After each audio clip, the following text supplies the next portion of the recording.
अलैक्म। वालेकुम सलाम।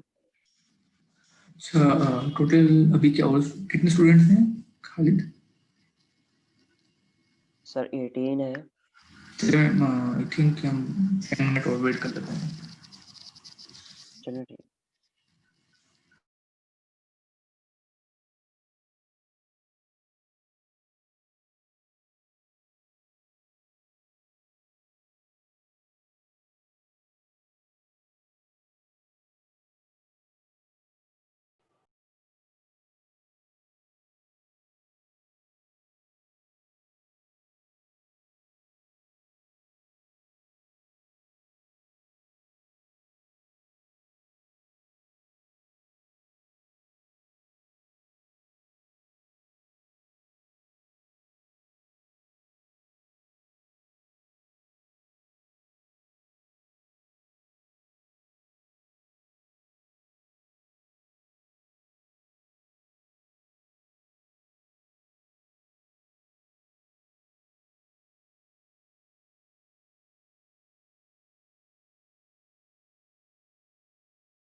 ओके, फिर हम लोग स्टार्ट करते हैं आज की क्लास।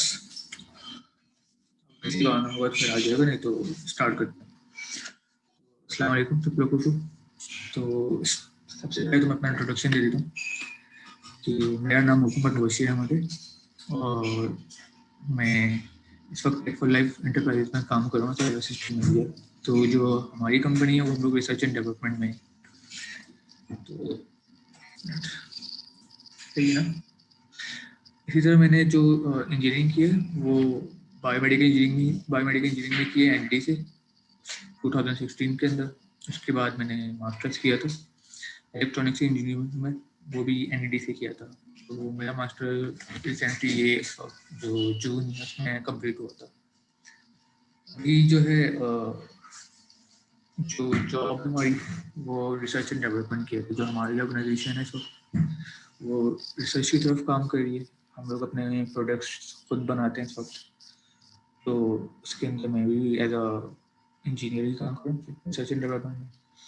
और अभी भी जैसे आप लोग को पता है कि अहमद यूनिवर्सिटी में फैकल्टी विजिटिंग फैकल्टी भी हायर हुआ।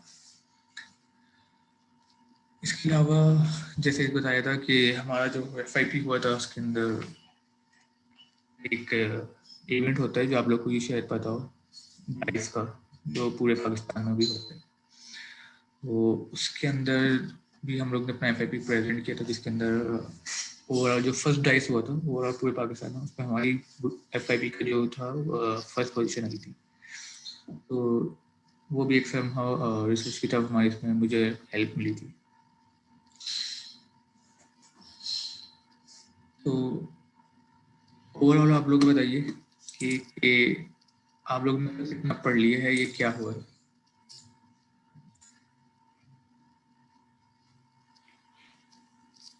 सर अभी तक हमने जो बुक हमें रेफर की गई थी वो 4th एडिशन था फंडामेंटल ऑफ इलेक्ट्रिकल इंजीनियरिंग का। उसका हमने जो चैप्टर नंबर 7 था वो कंप्लीट कर लिया था, फर्स्ट ऑर्डर सर्किट्स।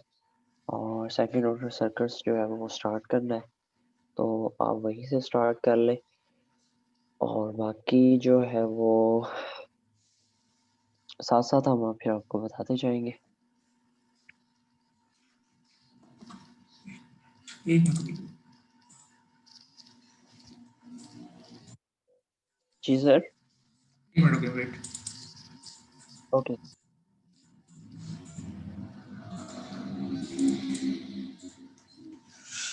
अच्छा, आप लोग ने फर्स्ट ऑर्डर सर्किट कर लिया ना।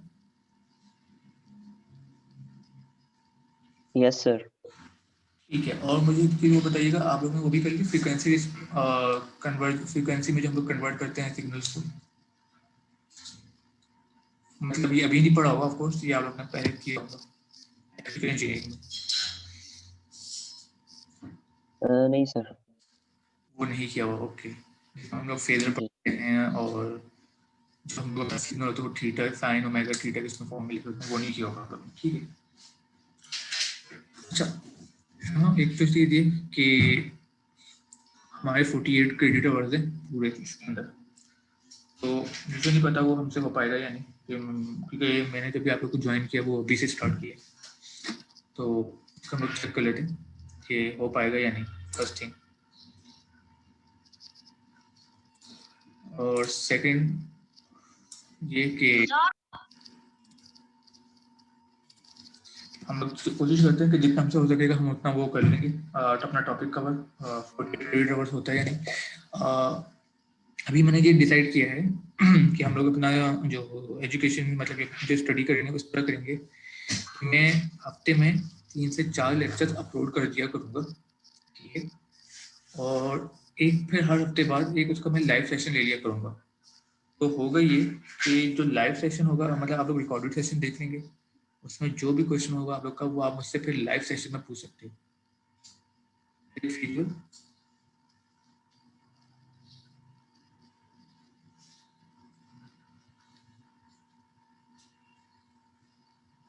हेलो।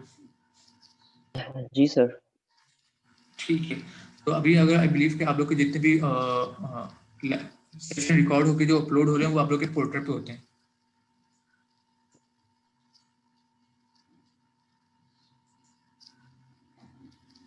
सर आपकी आवाज़ क्लियर नहीं आ रही। मैं ये कह रहा हूँ कि आप लोग के जो सेशन रिकॉर्ड हो रहे हैं वो अपलोड कहाँ, पोर्टल पे होते हैं ना हमदर्द की? सर वो पोर्टल भी होते हैं, अगर आप वहाँ पे एलएमएस पे, वैसे तो हमारा रजिस्टर नहीं हुआ, इनरोल नहीं है, तो अगर ना हो तो आप फिर गूगल ड्राइव पे, व्हाट्सएप पे हमें लिंक्स देते जाइएगा।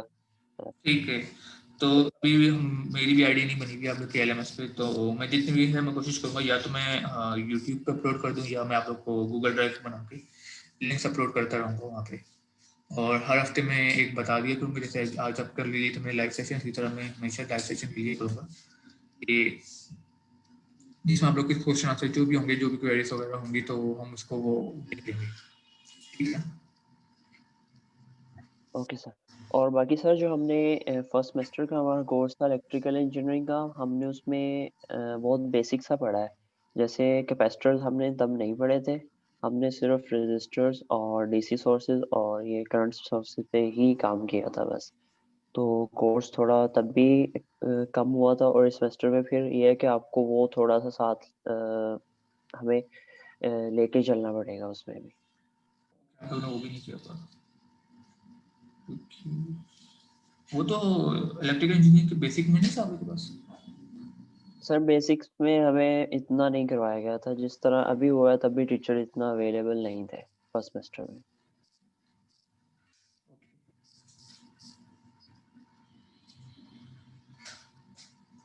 अच्छा, एक चीज़ और, पहले हम लोग तो देख रहे थे हमारी कोर्स का जो आउटलाइन है उसका इसमें आउटकम क्या होना चाहिए। पहले तो हमारे पास जितने भी हमारे पास लॉज वगैरह होंगे जो हम लोग सिग्नल के अंदर यूज करते हैं हमको एनालाइज करने के लिए, खासतौर पे लीनियर सर्किट की मैं बात कर रहा हूँ, तो उसका हमारे पास कॉन्सेप्ट होना चाहिए। जो हम लोग ने इसमें केसीएल यूज कर रहे हैं या केवीएल यूज करते हैं, नोडल यूज करते हैं, मैश यूज कर रहे हैं। एक तो फर्स्ट थिंग ये कि हमारे पास कोई कॉन्सेप्ट हो कि वो हो कैसे रहे या क्यों यूज कर रहे हैं, उसकी वजह क्या है, सब मालूम क्या करते हैं, फर्स्ट थिंग। सेकेंड थिंग ये कि उनको सॉल्व कैसे किया जाएगा उन्हीं के थ्रू, जो भी आप लोग ने जितना भी है ये KCL KVL nodal mesh Norton theorem, ये जो हम लोग जितना भी पढ़ेंगे, और आई बिलीव भी आप लोग ने बेसिक बेसिक किया भी होगा इलेक्ट्रिकल इंजीनियरिंग के अंदर, तो यस सर। उसी को हम लोग इसमें भी है लेकिन थोड़ा सा एडवांस में, तो उसको हमें वो सॉल्व करना आना चाहिए। बट जो है वो ये कि जो एनर्जी स्टोरिंग एलिमेंट्स हैं, जब मैं एनर्जी स्टोरिंग एलिमेंट्स की बात करता हूँ तो इसके मतलब दो हैं, और वो है हमारी कैपेसिटर और इंडक्टर। तो उनका ट्रांजिएंट रिस्पॉन्स क्या होगा, उसका बिहेवियर क्या होता है डीसी के अंदर, वो हमें सॉल्व करना आना चाहिए उनका। तो ये आज हम लोग थोड़ा सा उसको देखेंगे भी। ठीक है। और जो एक चीज़ ये कि आखिर में जो हमारा वही है कि एसी सिग्नल जो होंगे जिसके अंदर आपके आर एल सी जो है, यानी कि रेजिस्टेंस कैपेसिटर और इंडक्टर, इनके बिहेवियर देखेंगे, इनके रिस्पॉन्स क्या होता है, ये कैसे बिहेव करेंगे एसी के अंदर, ये मैं देखना है। तो जो आपकी सर्किट, ये जो है सर्किट एनालिसिस का जो कोर्स है, इसके अंदर जो हमारा पूरा होगा वो इसके अकॉर्डिंग हम लोग कोशिश होगी कि जब हमारा कोर्स कंप्लीट हो तो आप तमाम लोग इस काबिल हों कि आप सब लोग को ये चीज़ आती हो कि अगर मैं आप लोगों को कोई सर्किट दूँ या एक सर्किट डायग्राम बना के दूँ और मैं आपसे पूछूं कि जी इसके अंदर केसीएल क्या निकलेगा या केवीएल क्या निकलेगा या नोडल क्या होगा या मैश किस तरह होता है, तो वो आप लोग को आना चाहिए। सेकंड थिंग ये कि अगर मैं से पूछूं कि इसमें क्या अप्लाई होगा, कौन सा आइदर नॉर्थन होगा या थेवेनियन लगेगा, तो वो आप लोग को पता होना चाहिए। अगर ऐसे दे रहा हूँ मैं पूछूं कि जी इसका बिहेवियर क्या होगा, वो आप लोग को आना पता होना चाहिए in the end of the course. तो हम लोग जो कोशिश करेंगे कि ओवरऑल कोर्स जब ये पढ़ें तो उसमें ये सब चीज़ों को मेक श्योर करेंगे हम सब सीख रहे हों, सिर्फ पढ़े नहीं बल्कि सीखे भी। जो कोर्स आउटलाइन है अभी उसके अंदर टोटल 3 मेन टॉपिक्स हैं, जिसमें से जो पहले है वो आरएलसी सर्किट है। इसलिए आरएलसी जो है ये बेसिकली जो फर्स्ट है हमारा, उसके अंदर हम लोग डीसी की बात कर रहे होते हैं। तो इसमें हम लोग दो चीज़ें, एक है सोर्स फ्री। सोर्स फ्री जब हम बात करते हैं तो इसका मतलब ये है कि उसके अंदर कोई सोर्स नहीं लगाई हुई होगी, सिंपल आरएलसी का बिहेवियर देखेंगे, एक सीरीज में एक सेकंड पैरेलल में। अच्छा, आप लोग ने लास्ट टाइम जहाँ तक मुझे है वो ये कि आप लोग ने आरएल सर्किट पढ़ा होगा और आरसी सर्किट भी पढ़ा होगा, फर्स्ट सर्किट जो आप लोग ने बताया फर्स्ट ऑर्डर।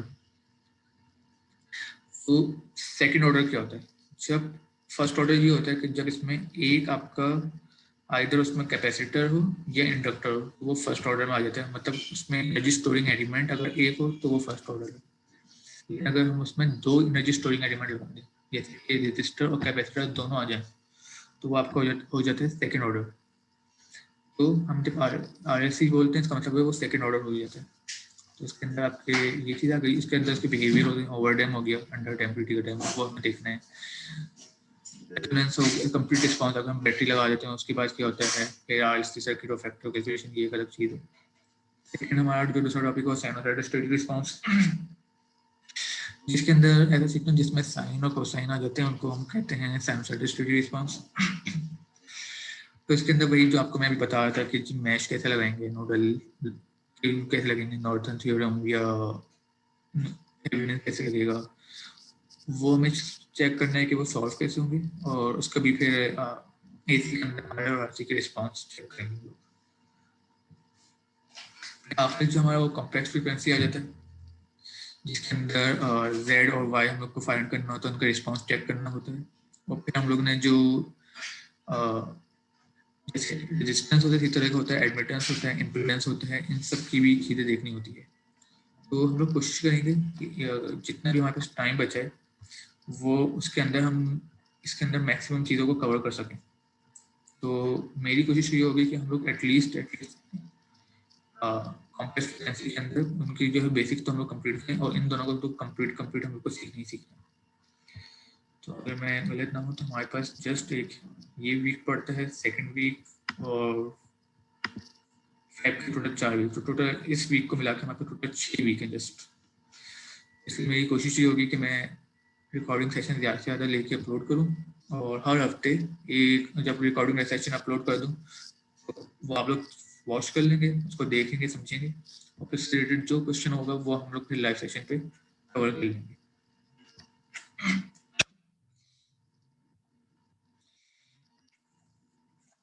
बुक्स हमारी टोटल अभी जिसको लोग फॉलो कर रहेंगे, एक होगा विलियम हाइट के, इसके 7 एडिशन है सेक्रेटरी एनालिसिस की, और सेकंड जो है अलेक्जेंडर सादिकू। आई बिलीव आप लोग को पहले भी यही बताया ही होगा।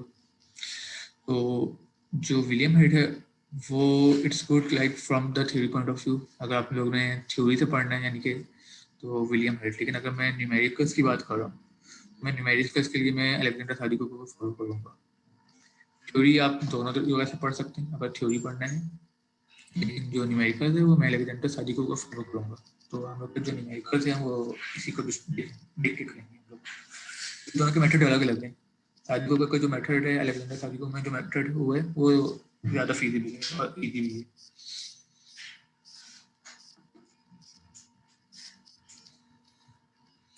अच्छा, एक लास्ट चीज़ है और वो है मार्क डिस्ट्रीब्यूशन।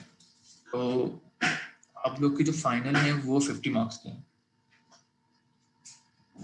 लेकिन आप लोग का जो एक मिड टर्म जो अभी तक हुआ नहीं है वो 30 का है। बाकी रह गए आप लोग के 20 मार्क्स मोर। मुझे ये बताइएगा कि आप लोग के जो सेशनल होते हैं उनको किस तरह दूसरे टीचर्स ने डिस्ट्रीब्यूट किया हुआ है?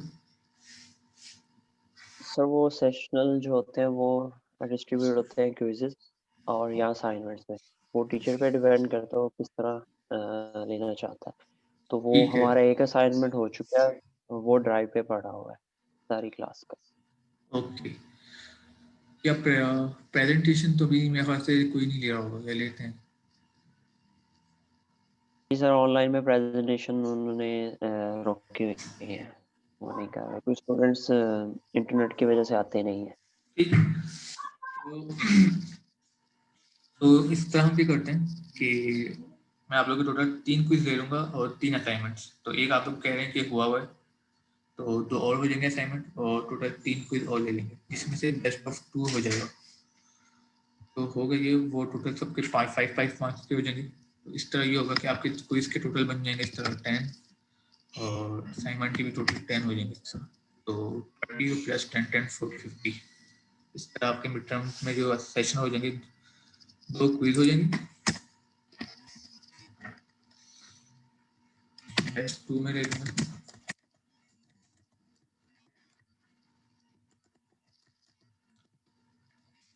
और यहाँ पे भी हम लोग यही हरकत करेंगे। असाइनमेंट के हम लोग 3 असाइनमेंट हो जाएंगे जिसमें से बेस्ट 2 को काउंट किया जाएगा। ठीक है।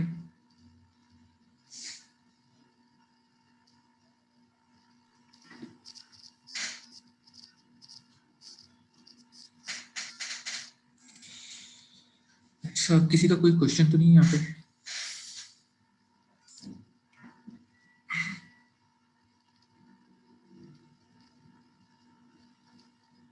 No sir. अच्छा, ओवरऑल वैसे क्लास की ऐसी खामोश रहती है या सब अभी सो रहे हैं और जस्ट लाइफ आके सो गए? नहीं सर, हमें एक बंदा रिप्रेजेंट कर रहा है, इसलिए बाकी क्लास खामोश है। सिंपल। ओके, सो सर वैसे भी खामोशी रहती है। क्योंकि आई बिलीव कि जैसे अभी लाइव सेशन जब से आप लोग की ऑनलाइन हुई तो अगर क्लास नहीं होती होगी तो सब सोते रहते होंगे।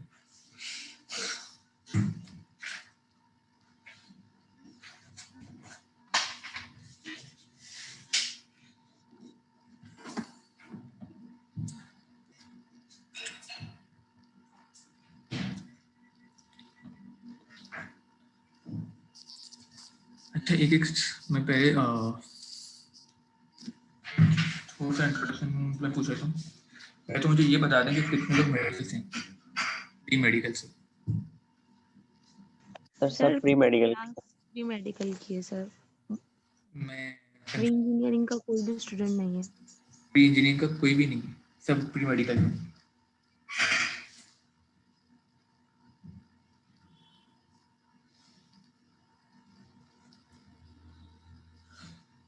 तो आप लोगों को मैथ कैसी लगी अब तक?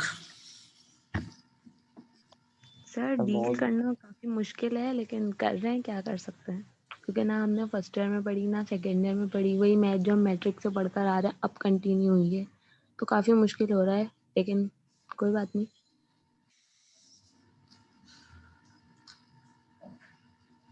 और बायोमेडिकल इंजीनियरिंग क्यों ली थी आप लोगों ने? लाइक पता था कि क्या है या जस्ट कि अच्छा कोई मौका नहीं मिला, चले यहाँ आ जाते हैं?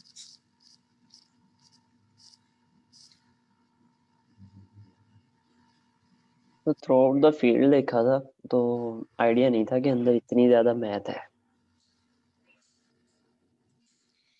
नहीं, कोशिश करता मैं एक एक को सा नाम लेके पूछूं। तो सबसे पहला नाम मुझे दिख रहा है अलीजा सोहेल। अलीजा सोहेल, आपने क्यों लिया था? सर एमबीबीएस या बीडीएस में हुआ नहीं था, उसके बाद मुझे फॉर्मडी वगैरह कुछ भी नहीं करना था। मुझे बायोमेडिकल का आइडिया था, तो फिर पहले एनईडी में टेस्ट दिया, फिर यहाँ पे आ गई डायरेक्ट। तो मैथ कैसी लगती है? सर इतनी पसंद तो नहीं है, इसीलिए प्री मेडिकल में थे, लेकिन कर रहे हैं, पढ़ लेंगे। सर आइडिया था मुझे, नहीं है, मैंने सारे कोर्सेज देख के लिए थे। वैसे कोई शौक भी था इसमें आने का या ऐसे ही बस? सर था वैसे कहूँ तो, इसलिए ले ली, क्योंकि फॉर्मडी वगैरह नहीं करना था, तो मैंने बहुत पहले ही एडमिशन ले लिया था यहाँ पे डायरेक्ट। मैंने कहीं और टेस्ट नहीं दिया था। आपसे भी यही सवाल है।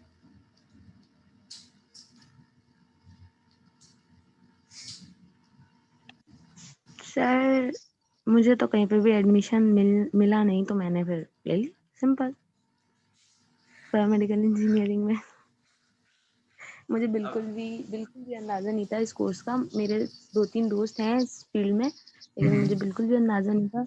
लेकिन इतना कोई ज्यादा इश्यू नहीं होता, मेरा मैथ का मैं कर लेती हूँ, कोई ज्यादा मसला नहीं होता, तो मुझे ज्यादा इश्यू नहीं है पढ़ाई का। हुई नहीं हुई कोई बात नहीं। बेसिकली आपने बोला अच्छा कुछ समझ नहीं आ रहा, क्या पढूं, तो बायोमेडिकल। जी सर, सिंपल, कुछ समझ में नहीं आ रहा, मैंने यही एडमिशन ले लिया। ठीक है, खालिद।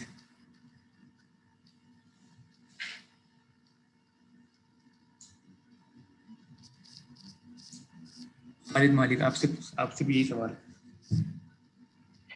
सर मैंने तो रिसर्च मॉडर्न रिसर्च को देख के ये वो पॉइंट ऑफ व्यू से बायोमेडिकल इंजीनियरिंग ली थी। मैं बीएससी कर चुका था, आगे मास्टर्स कर सकता था 2 ईयर, लेकिन मुझे रिसर्च वहाँ पे सर सिर्फ थेरीज ये रट्टा लगाना ही होता है और कुछ नहीं होता। तो इस वजह से बायोमेडिकल इंजीनियरिंग में आने का यही था कि रिसर्च वर्क अच्छा है इसका, तो इस वजह से चूज किया था। तो आपने कोई रिसर्च देखी थी इससे पहले? सर यूट्यूब पे वीडियोस वगैरह देखते रहते थे और कुछ फॉरेनर्स के फेसबुक पे ऐड थे तो उनका रिसर्च थोड़ा देखा था, तो मोटिवेशन थी यही। रिलेटेड बाकी टू मेडिकल? जी सर। ओके। हाँ।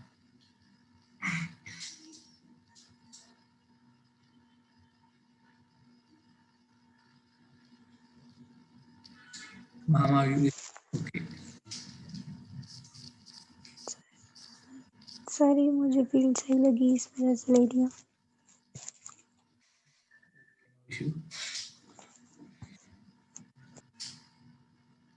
नमीरा खान।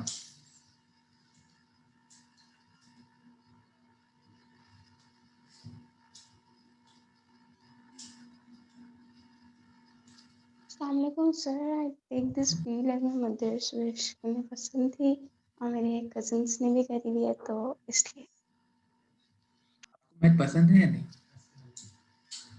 और मैथ कैसी लगती है? Excuse me, yes sir. मैं पूछ रहा हूँ आपको मैथ पसंद थी, पसंद है या नहीं, और मैथ कैसी लगती मतलब सही है, कर लेती हूँ। है? क्या लगती है? सही है, मतलब कर लेती हूँ, बुरी भी नहीं लगती। हो जाती है, ठीक है। आज को मेम्बर शकील। सर सही है बस। आपने बायोमेडिकल क्यों लिए? ले ली क्योंकि कुछ मिल नहीं रहा था, फार्मेसी वगैरह करनी नहीं थी इसलिए। और आपको तो लगती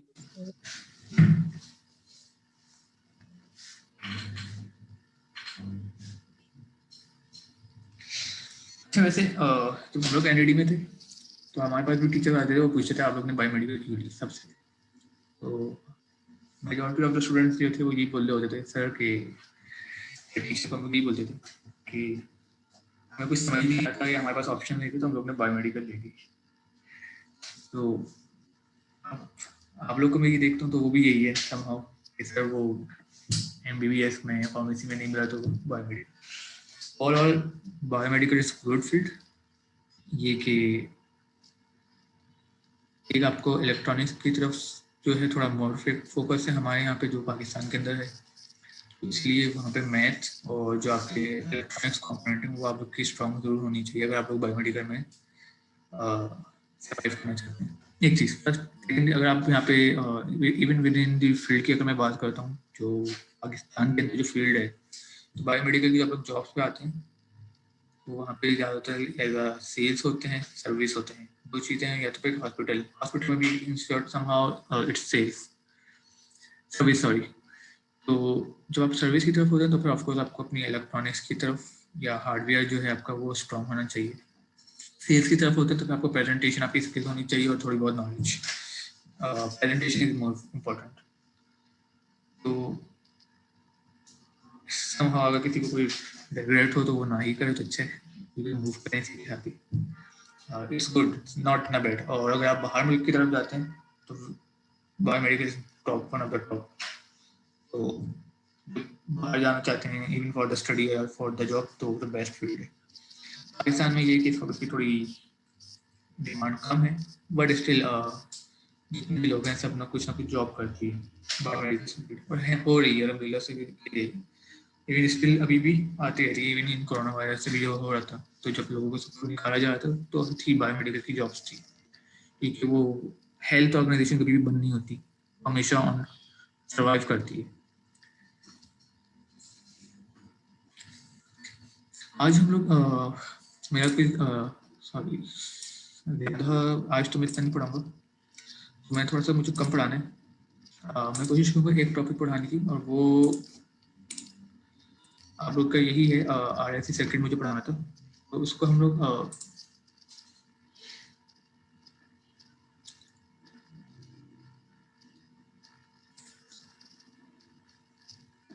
अच्छा कोशिश कीजिएगा आप लोग कि बुक ज़्यादा से ज़्यादा रीड किया करें। बहुत सारे टॉपिक आप लोग के ऐसे होंगे जो इवन मैं अपने इसकी बात नहीं कर रहा, लेकिन ओवरऑल दूसरे अगर चैप्टर इसमें भी हैं और उसको अगर आपको समझना तो सबसे आपको जो बेस्ट थिंग है वो आपकी बुक है। तो बुक रीडिंग इज जिसमें आपने पढ़े और आपको समझ में आ जाए, ये भी एक तरीके से आपकी स्किल है, क्योंकि बहुत सारे लोग बुक पढ़ते हैं उनको समझ में नहीं आएगा। तो द गुड थिंग इज कि ज़्यादा से ज़्यादा बुक पढ़ें, उसके बाद उसको समझने की कोशिश करें। फिर अगर समझ में ना आए तो फिर जो आपके पास अदर सोर्स होगा, जैसे कि यूट्यूब हो गया, वन ऑफ द बेस्ट, उसको फिर हम फॉलो किया करेंगे। अच्छा, तो जब हम RLC की बात करते हैं तो RLC जो सर्किट होता है सबसे पहले, तो ये आपके एज एक तो जो सबसे ज़्यादा यूज होता है वो आपके फिल्ट्रेशन में यूज होता है, और सेकंड आप लोग का जो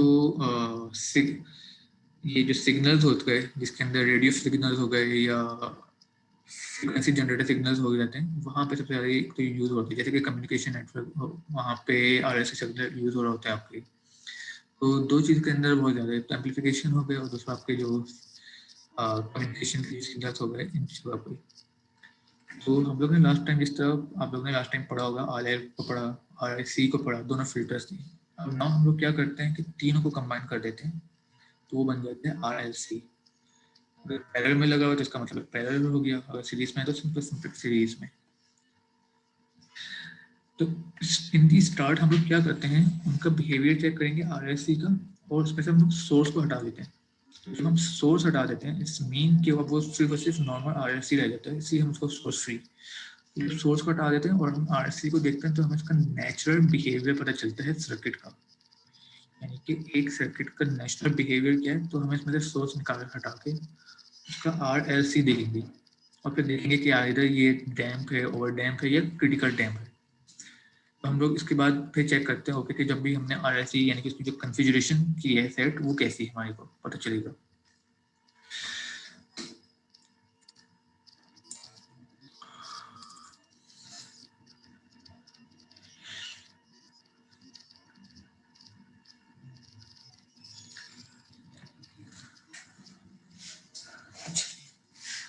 एक तो मैं समझा रहा हूँ और इंशाल्लाह मैं आप लोग को जो भी रिकॉर्डेड सेशन होगा उसके अंदर ये विद न्यूमेरिकल्स में जरूर अपलोड कर, वो भी उसमें भी डिटेल में और समझा दूंगा। तो इंशाल्लाह hopefully with in 2 to 3 days में आपका रिकॉर्डेड सेशन अपलोड कर दूंगा।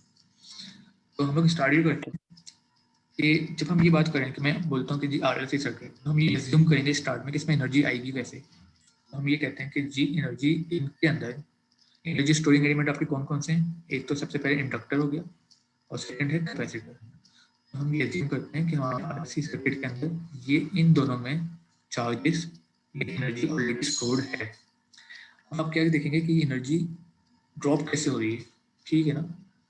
चूंकि रेजिस्टर जो है वो क्या हो रहा होगा, वो एनर्जी इनकी एब्जॉर्ब करेगा। तो वो जो रेजिस्टर है वो आपका डिपेंड करता है कि वो उसकी वैल्यू क्या है। अगर वो वैल्यू हम लोग चेंज करेंगे या कम करेंगे ज़्यादा, तो उससे जो आपके जो बिहेवियर होता है सर्किट का वो चेंज होता है। तो हम एज्यूम कर रहे हैं अभी सबके अंदर जो एनर्जी ऑलरेडी स्टोर्ड है और आपका एनर्जी आहिस्ता आहिस्ता डेसिपेट हो रहा है, क्योंकि यहाँ पे आपका जितनी भी चीज़ हैं वो क्या है, सब पैरेलल में। इसका मतलब क्या होगा, आपका वोल्टेज अक्रॉस सबके सेम होना चाहिए। तो हम जब वोल्टेज की बात करते हैं तो हम अक्रॉस जो है कैपेसिटर लेते हैं, और जब हम I0 की बात करते हैं अक्रॉस इंडक्टर, क्योंकि इंडक्टर जो तो वो करंट स्टोर करता है। अब हम क्योंकि ये इसके अंदर सबके अंदर चेंज किया हो रहा है, आपका करंट चेंज हो रहा होगा, यहाँ पे करंट कुछ और है, यहाँ करंट कुछ और है, यहाँ करंट कुछ और होगा। इसको हम इन दी फॉर्म ऑफ आई की फॉर्म में हम सबको लिख देते हैं और हम लोग यहाँ पे अप्लाई कर देते हैं आपका KCL। आपका करंट कुछ इधर आ रहा है, कुछ यहाँ पे आता है और कुछ इधर भी आ जाता है। सर जी सर आपने स्क्रीन शेयर नहीं की? सॉरी, आप लोग को बताना था। जी सर। और सर थोड़ी डिस्टॉर्शन भी हो रही थी।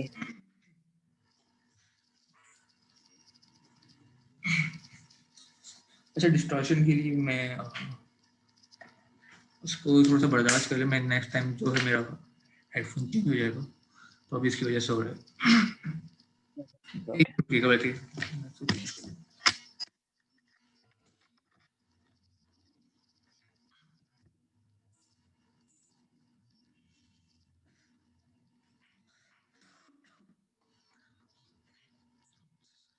तो आप लोग इसको दिख रही होगी अब। Yes sir. तो हम ये कह रहे हैं कि हमारा जो RLC सर्किट है वो पैरेलल में एक तो फर्स्ट थिंग, और हम लोग अप्लाई कर देते हैं KCL। तो कुछ करंट हमारे यहाँ आ रहा है, कुछ यहाँ पे, कुछ यहाँ पे, हम उसको in the form of current लिखते हैं। जो रेजिस्टेंस की फॉर्म में करंट आ रहा है यानी कि V/R, जो हमारा इंडक्टर का जो इनिशियल फॉर्मूला है वो है 1/R integral V of dt। ये हम लोग ने ऑलरेडी आप लोग ने किया होगा ये ना, और अगर नहीं किया तो ये बिल्कुल बेसिक है, यानी कि अगर इंडक्टर का आपको करंट आप इन द फॉर्म ऑफ मालूम करेंगे करंट, तो हमेशा इस तरह लिखा जाता है। इसी तरह जो कैपेसिटर है उसका जो हम लोग लिखते हैं तो वो है C/dV/dt। ये बिल्कुल जो आपके नॉर्मल जो इसके फॉर्मूलाज होते हैं वो हम लोग को हमें पता है सबके। तो क्या होगा, KCL कुछ आपके यहाँ आ रहा है, यहाँ आ रहा है, यहाँ आ रहा है, तो हम सबको in the form of current लिख देते हैं। चूंकि यहाँ पे क्या हो रहा है, हम इसको डिफरेंशिएट कर देंगे विद रिस्पेक्ट टू टाइम, क्योंकि हमारा जो है टाइम चेंज हो रहा होगा कुछ ना कुछ, तो विद रिस्पेक्ट टू हमेशा टाइम पे काम बात करेंगे। तो जब आप टाइम पे बात करते हैं उसका मतलब ये आ जाएगा इसमें d/dt के हिसाब से आप इसको कन्वर्ट वो कर देते हैं। जब आप VR पे करेंगे तो R आपका 1/R बाहर आ जाता है, और फिर वही d/dt with respect to into v। इसी तरह यहाँ पे इंटीग्रल लगा हुआ है वो आपका डिफरेंशिएट के साथ खत्म हो जाएगा, तो सिंपल 1/L इंटू v, आपका dV/dt है वो आपको इसके इंटीग्रल को खत्म कर देता है। यहाँ पे ऑलरेडी था तो इसलिए क्या हो जाएगा d²/dt²। ठीक है, इसको आप लोग ने अरेंज कर देते हैं, और पहले इसको आपने लिख दिया, बाद में आपने 1/L लिया और v/L आपने रीअरेंज कर दिया। अब आपको इसमें क्या कर देते हैं कि कैरेक्टरिस्टिक्स में मालूम करनी है। कैरेक्टरिस्टिक्स का मतलब ये कि जो मेरी ये जो इक्वेशन है इसका कैरेक्टरिस्टिक कैसे होगा, तो हम उसको मालूम करने के लिए हम क्या करेंगे कि हम अपना इस चीज को s से रिप्लेस कर देंगे। d²V/dt है तो इसका मतलब ये क्या हो जाएगा L²। dV/dt आपका क्या बन गया s। ठीक है, यहाँ पे कुछ था जिसलिए यहाँ पे आपने कुछ नहीं लिखा, और हमने इन सबको डिवाइड कर दिया c से। तो आपकी इसको आप रीअरेंज करेंगे और वापसी लिखेंगे तो आपका ये जो बन जाएगी फाइनल इक्वेशन वो बन जाती है s² और प्लस s/RC प्लस 1/LC। तो अगर हम ये देखें यहाँ पे क्या है s², यहाँ पे आता है आपका s, यहाँ पे s की वैल्यू 0 है, इसका मतलब ये क्या हो गया, आपका वो हो गया सेकंड ऑर्डर इक्वेशन बन गई, जिसके हम जो आप लोग ने बेसिक मैथ के अंदर अगर डिफरेंशिएट वो किया होगा कि क्वाड्रेटिक इक्वेशन को अगर हम सॉल्व करें तो ये वो वाली इक्वेशन बन जाएगी, जिसमें आपका s² आ गया, फिर s आ गया और फिर s की पावर 0। ये हम लोग यहाँ पे अप्लाई करते हैं quadratic equation. Quadratic equation I believe सबको आते ही होगा, जो है -b + -b² - 4ac, ये भी वाला फॉर्मूला है। तो हमारे को पता है कि हमारे पास s की जो मैक्सिमम वैल्यू है वो 2 है, तो इसका मतलब s की दो वैल्यू कौन सी आएंगी, यानी कि 2 आएंगी, s1 और s2। एक चीज जो आपको पता होगा क्वाड्रेटिक इक्वेशन में वो आता है प्लस माइनस, तो इसका मतलब ये हुआ एक दफा आंसर आपका आएगा प्लस के साथ, एक दफा आएगा माइनस के साथ। तो आपने यहाँ पे लिख दिया कि जी s1 जो है हमारा 1/2RC जो है वो प्लस माइनस के साथ आएगा, √1/2RC माइनस 1/LC। ठीक है, यहाँ पे जो मेरा ये वाली वैल्यू है यानी कि 1/2RC, इसको मैं कहूँगा अल्फा। जो मेरी दूसरी वैल्यू है यानी कि 1/√LC, इसको मैं नाम दे देता हूँ ओमेगा का। जो मेरा अल्फा है उसका नाम क्या है 1/2RC, इसको हम कहेंगे डैम्पिंग फैक्टर या नीमर्स फ्रीक्वेंसी भी इसको कहते हैं। और ओमेगा जो है यानी कि जो दूसरा है उसको हम कह रहे थे 1/√LC यानी कि अनडैम्प्ड नेचुरल फ्रीक्वेंसी या रेजोनेंट फ्रीक्वेंसी।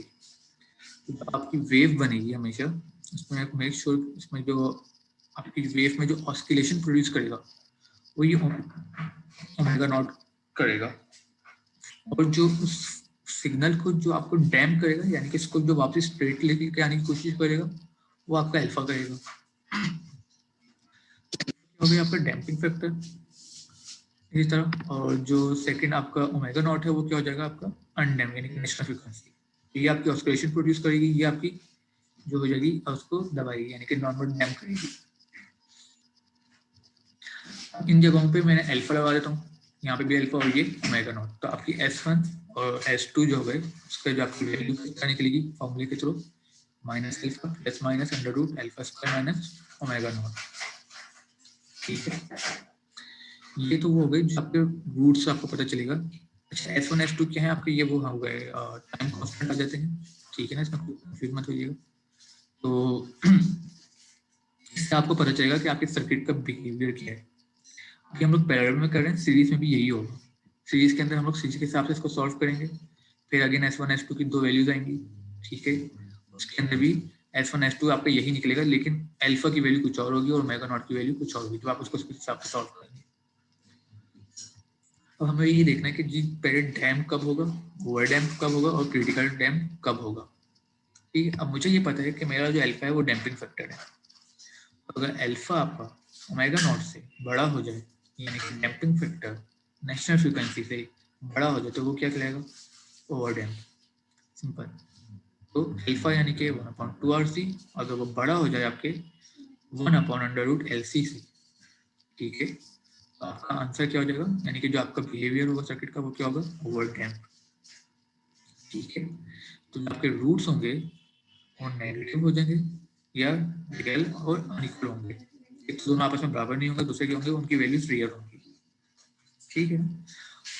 इस सूरत में जो आपका VT निकलेगा, यानी कि टोटल वोल्टेज निकलेगा, उसका फॉर्मूला हो जाएगा A1 प्लस इंटू ES1T। अब ये जो A1 है ये आपका कांस्टेंट है, E1 आपका टाइम कांस्टेंट के हिसाब से आ जाएगा, यानी कि S1T जो आप S1 आपको यहाँ से निकल जाएगा, plus A2 E into S2T, ठीक है।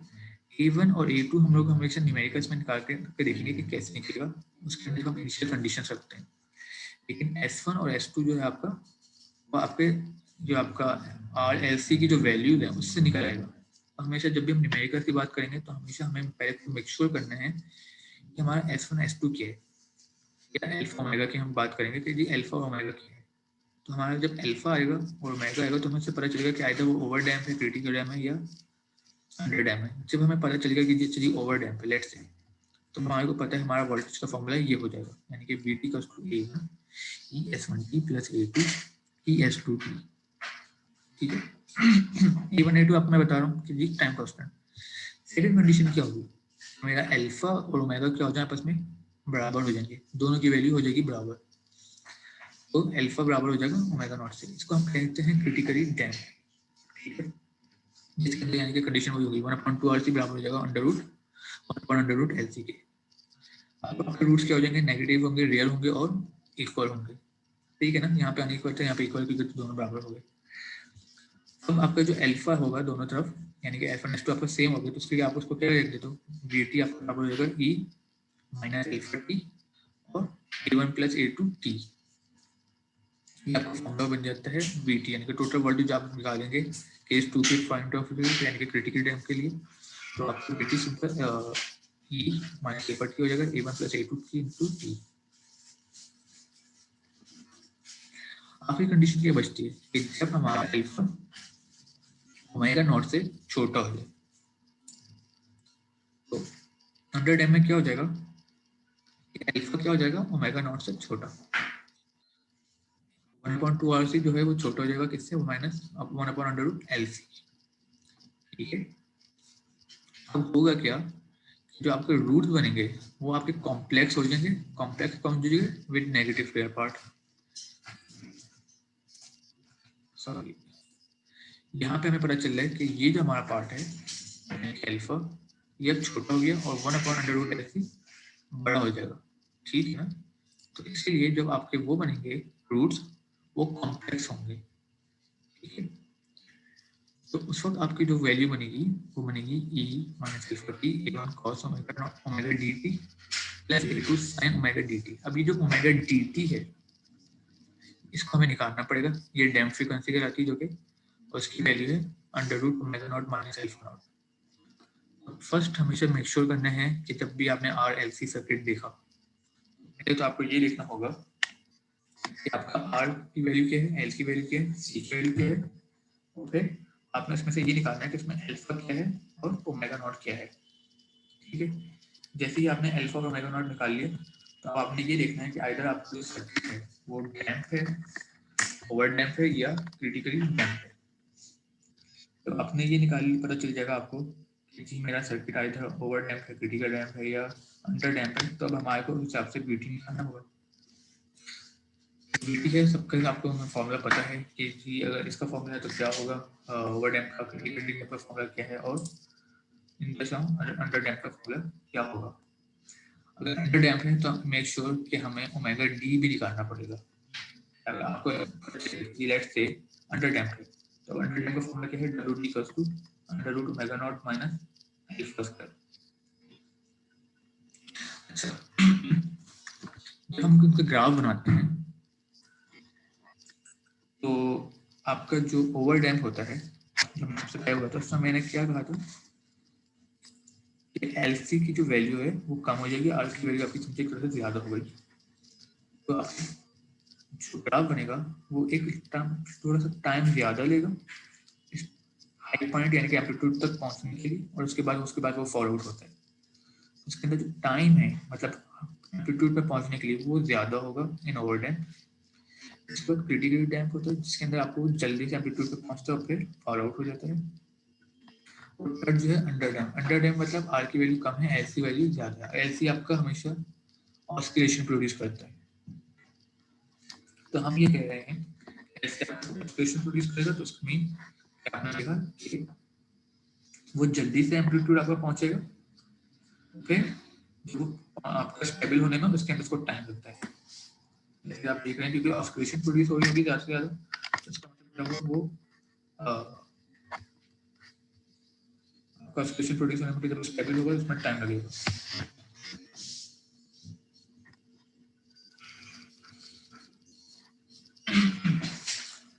अच्छा, अगर मेरे पास कोई एक सर्किट है, एक मिनट रुकिए मैं इसको चालू कर रहा हूं।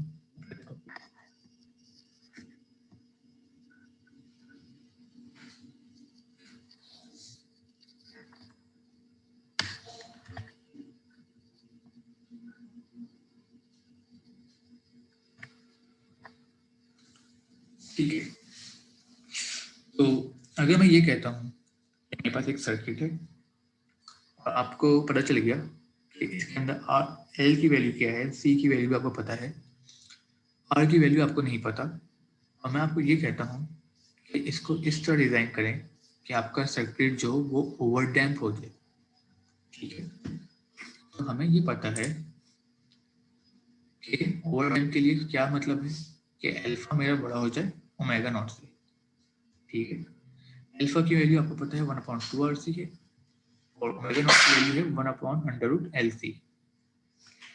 अल्फा की आपको एल की वैल्यू पता है, आपको सी की वैल्यू पता है, तो मुझे आर अपना इस तरह सेट करना है कि आर की वैल्यू मेरी यहाँ पे ज्यादा आ जाए और ये वाली चीज वैल्यू कम हो जाए। तो मुझे पहले इसकी वैल्यू निकालनी होगी, सिंपल सी चीज है।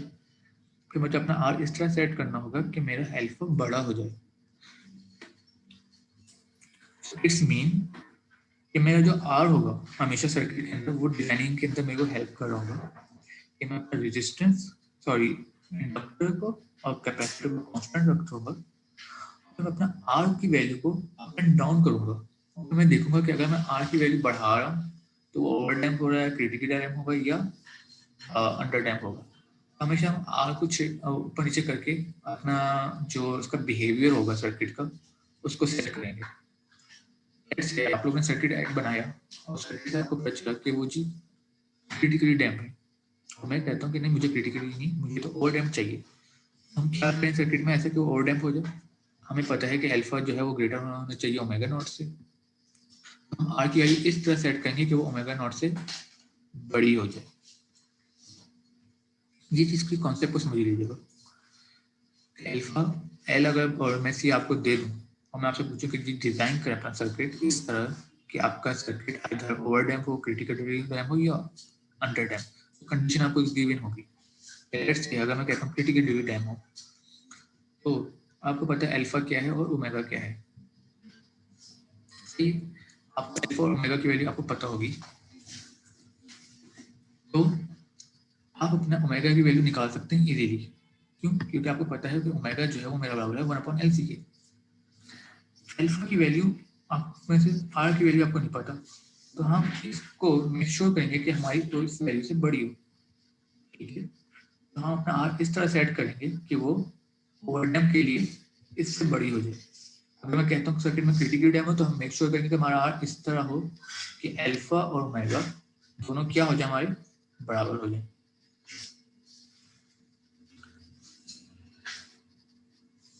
तो इस चीज से अगर कोई इश्यू नहीं होना चाहिए किसी को कि सर्किट की डिजाइनिंग किस तरह होगी। यहाँ तक किसी को कोई क्वेश्चन नहीं सर्किट डिजाइन के ऊपर?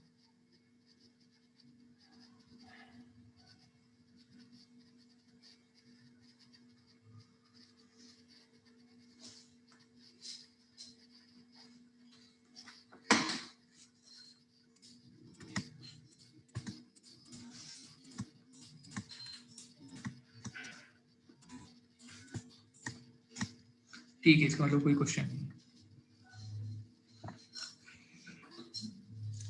इसका क्वेश्चन जो मैं एक रिकॉर्डिंग सेक्शन होगा जिसके अंदर मैं न्यूमेरिकल सॉल्व करके दिखाऊंगा, उसमें आप लोग को मैं दिखाऊंगा कि ये न्यूमेरिकल सॉल्व कैसे होता है। तो उसके अंदर एक जरूर मैं जरूर डालूंगा जिसके अंदर मैं ये जिसके अंदर डिजाइनिंग का होगा। डिजाइनिंग का हो सकता है अगर बाद में कभी भी सवाल है उसके लिए परेशान होने तो नहीं, क्योंकि बुक्स में हमेशा सॉल्व किया जाता है। अगर आप बुक के न्यूमेरिकल देख रहे होते हो तो आप बस ये देखते हैं कि आर बिहेवियर क्या होता है, यानी कि आपको ये पता होगा कि ओवरटाइम कैसे निकालना है, क्रिटिकल टाइम कैसे निकालना है, या अंडर टाइम कैसे निकालना है।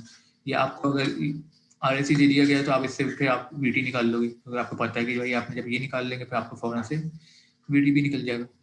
लेकिन एक सवाल जो इंजीनियरिंग के पॉइंट ऑफ व्यू से इंपॉर्टेंट आ सकता है, वही हम आपको पूछें कि भाई डिजाइन कैसे करना है। ये आपका RLC है, सिंपल सी क्या चीज़ है सोर्स की, इसको हम डिजाइन कैसे करेंगे। तो जब मैं बात करूँ डिजाइनिंग की तो डिजाइन करना आना चाहिए इस तरह के, बस वो है अल्फा ओमेगा। अल्फा ओमेगा को इस तरह सेट कर दें कि हमारा सर्किट बिहेवियर में पता चल जाएगा। तो डिजाइनिंग इसी तरह होती है, दो चीज़ आपको दे दी जाएगी, या अगर मैं आपको कुछ भी ना दूं, RLC कुछ भी ना दिया जाए और पूछा जाए कि अब आपको सर्किट इस तरह डिजाइन करना है, RLC की हमें वैल्यू कुछ भी नहीं पता, R पता है ना मुझे, L पता है ना मुझे C पता है, और मैं बोलूँ सर्किट को इस तरह डिजाइन करें कि सर्किट क्या हो जाए, अंडर डैम्प हो जाए या क्रिटिकली डैम्प। लेट्स से मैं कहता हूँ क्रिटिकली डैम्प हो जाए, तो ना मुझे R पता है, ना मुझे L पता है, ना मुझे C पता होगा। उसकी डिजाइनिंग के लिए क्या करना है, मुझे एज्यूमशन पे जाना पड़ेगा। मैं एज्यूम कर लेता हूँ कि मैं C की वैल्यू कुछ भी रख दूँ, L की वैल्यू में कुछ भी रख दूँ, और R की वैल्यू में कुछ भी ना, इसको छोड़ दूँ। आपने L की वैल्यू कुछ रख दी, C की वैल्यू कुछ भी रख दी।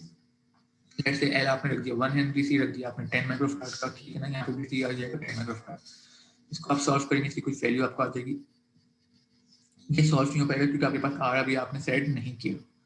इसकी जो भी वैल्यू आएगी उस हिसाब से हम R की वैल्यू इस तरह सेट करेंगे कि हमारा सर्किट का बिहेवियर आइदर ओवर डैम्प हो जाएगा या क्रिटिकली डैम्प। ये हम डिजाइनिंग के पॉइंट ऑफ व्यू से अभी बात कर रहा हूँ आप लोग को।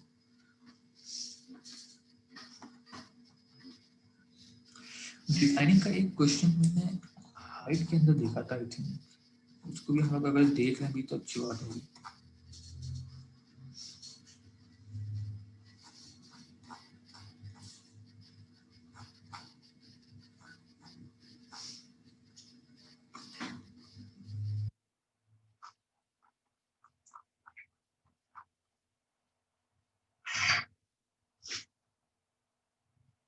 ओके, ये रहा।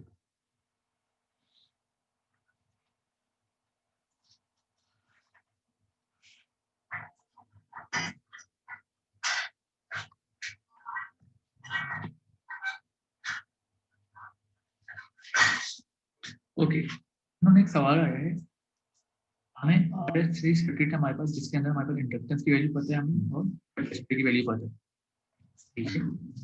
इंडक्टिव की वैल्यू आपको पता है L और C की वैल्यू पता है। बोलते रेजिस्टर की वैल्यू क्या हम एक्सपेक्ट करें कि वो कहाँ पे जाए, आइदर ओवर डैम्प हो जाए या अंडर डैम्प। मैं L की वैल्यू में ऐसे क्या रखने की जाएगी कि हमारा आइदर सर्किट क्या हो जाएगा, ओवर डैम्प होगा या अंडर डैम्प की तरफ आ जाए। तो सबसे पहली बात हम ओमेगा नॉट में से आप कैलकुलेट करेंगे। आपके पास L की वैल्यू पता है, omega not equals to 1/LC, L आपने रखा सिंपल जो भी आपकी वैल्यू 10 की पावर 6। तो हमें हमेशा की तरह जैसे मैं कहा था कि जी अंडर डैम्प के लिए over damp response and over response, अच्छा ओवर डैम्प के लिए आपका रिस्पांस क्या होगा, अल्फा की पावर क्या होनी चाहिए, ओमेगा नॉट से बड़ी, ठीक है। यानी कि मेरा अल्फा 10 की पावर 6 से ज्यादा हो, अंडर डैम्प के लिए क्या होना चाहिए, अल्फा की वैल्यू को छोटा हो जाना चाहिए। तो सिंपल सी चीज है कि हम अपना अल्फा यानी कि 1/2 RC को इससे कंपेयर करवा देंगे। मुझे 2 की वैल्यू पता है, C पता है, तो उसको हमको दूसरी तरफ आप लेके जाएंगे और इस पर अपना R निकाल देंगे।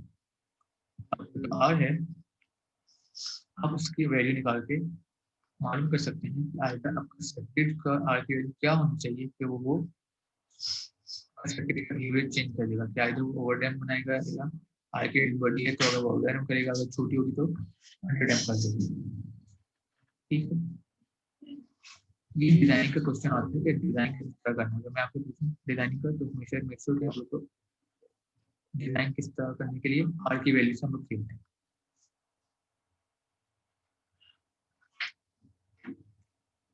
यहाँ तक किसी को कोई क्वेश्चन तो नहीं है?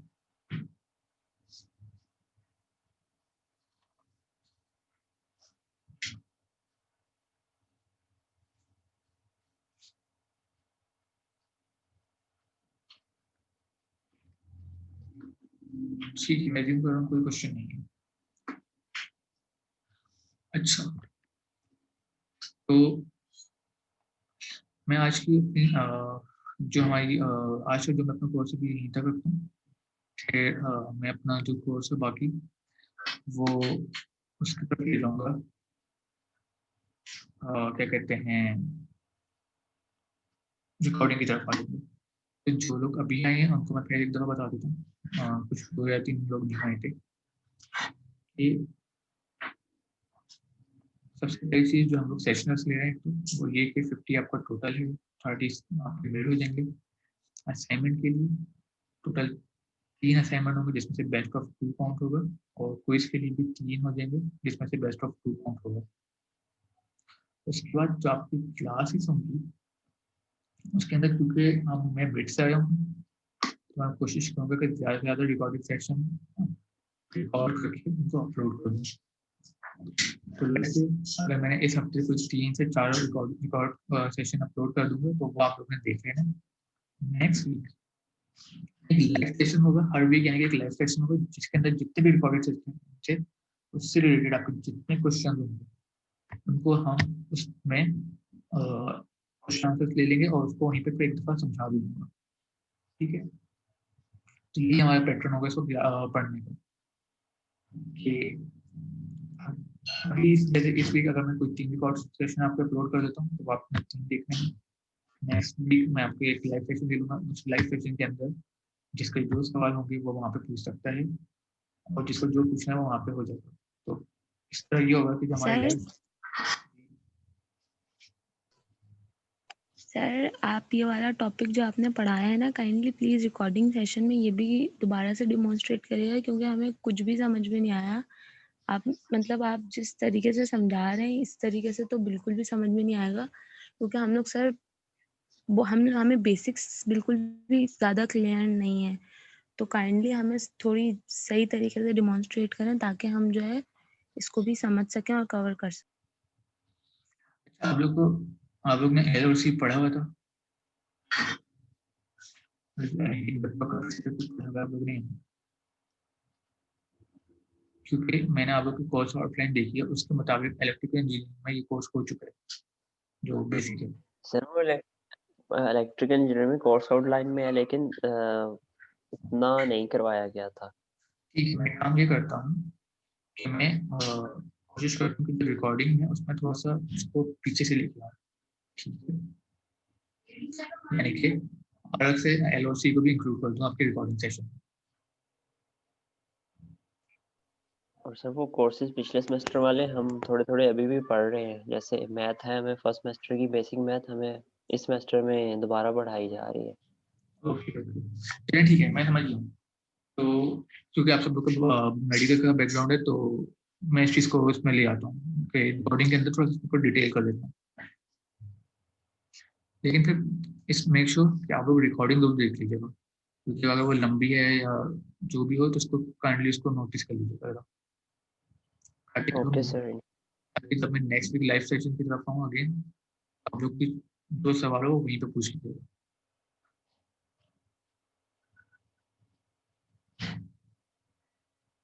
ठीक है,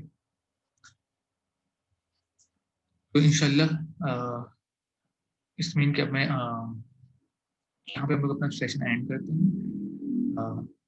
उसके बाद फिर आप लोग को नेक्स्ट सेशन में इंशाल्लाह नेक्स्ट वीक ले लूँगा, आपको मैं टाइम आपको बता दूँगा, होपफुली वो ट्यूसडे को ही हो, इसी टाइम पे ही हो। उसके बाद उससे पहले मैं रिकॉर्डिंग सेशन आप लोग के साथ अपलोड करूँगा, आइदर यूट्यूब पे या गूगल ड्राइव। किसी का कोई सवाल या कुछ? और सर इंटीग्रेशन और डेरिवेशंस हमने बिल्कुल भी नहीं की, तो उस पे भी आपको फोकस रखना पड़ेगा और थोड़ा डिटेल में देना पड़ेगा हमें स्टेप्स उसके। मैं एक चीज़ बता देता हूँ, मैं इंटीग्रेशन और डिफरेंशिएशन समझा तो नहीं सकता अपने इस टॉपिक के अंदर, लेकिन मैं ये कि मैं उसको डिटेल में बताऊंगा कि इसके अंदर होता क्या है, ठीक है। और कोई प्रैक्टिस के लिए तो फिर वो मैथ है, लेकिन मैं ये जरूर बता दूंगा कि इंटीग्रेशन होती कैसे है, डिफरेंशिएशन होती कैसे है, और सर हम आपके लोग जो क्वेश्चन होंगे ना, बस आप उससे थोड़ा सही से एक्सप्लेन कर दिएगा, ठीक है। बाकी बिल्कुल जो बिल्कुल डिफरेंस और वो है वो तो हम मैथ में इंशाल्लाह कर ही लेंगे, लेकिन जो आपके टॉपिक के हवाले से है ना, उसको थोड़ा सही से डेमोन्स्ट्रेट कर दिएगा। बिल्कुल बिल्कुल आप कोई टेंशन नहीं लीजिए, मैं उसको जो अपने रिकॉर्डिंग सेशन में एक स्टेप में अभी जैसे मैंने बहुत ज़्यादा डायरेक्ट कर दिए, मुझे पता है, लेकिन मैं ये करूँगा कि मैं रिकॉर्डिंग सेशन में एक एक स्टेप बताऊंगा कि वो कैसे बना है। ऑफकोर्स मुझे पता है कि मैं सॉरी मैं भी स्क्रीन शेयर कर देता हूँ। जैसे कि मैंने यहाँ पे बहुत डायरेक्टली आया हूँ कि ये किस तरह गया, या ये जी आप लोगों को आप हो सकता है सारे ये पॉइंट्स समझ ना हो, तो मैं वहाँ पे रिकॉर्डिंग में मैं ये करूँगा कि मैं इनको एक एक स्टेप के बाद बता दूंगा कि ये वो कैसे, वहाँ पे मैं इंक्लूड कर देता हूँ। ठीक है sir, thank you. No issue.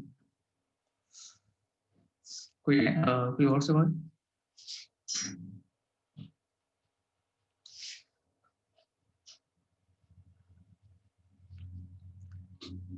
Okay, तो फिर हम लोग अपना सेशन यहाँ पे एंड करते हैं। इंशाल्लाह मैं बाकी आप लोग को रिकॉर्डिंग सेशन आप लोग को अपलोड करता हूँ, और व्हाट्सएप पे ही मैं उस पर बताते रहूँगा कि मैंने अपलोड कर दिया है या नहीं, या कहाँ पे अपलोड किया वो भी मैं बता ठीक है सर। दूँ।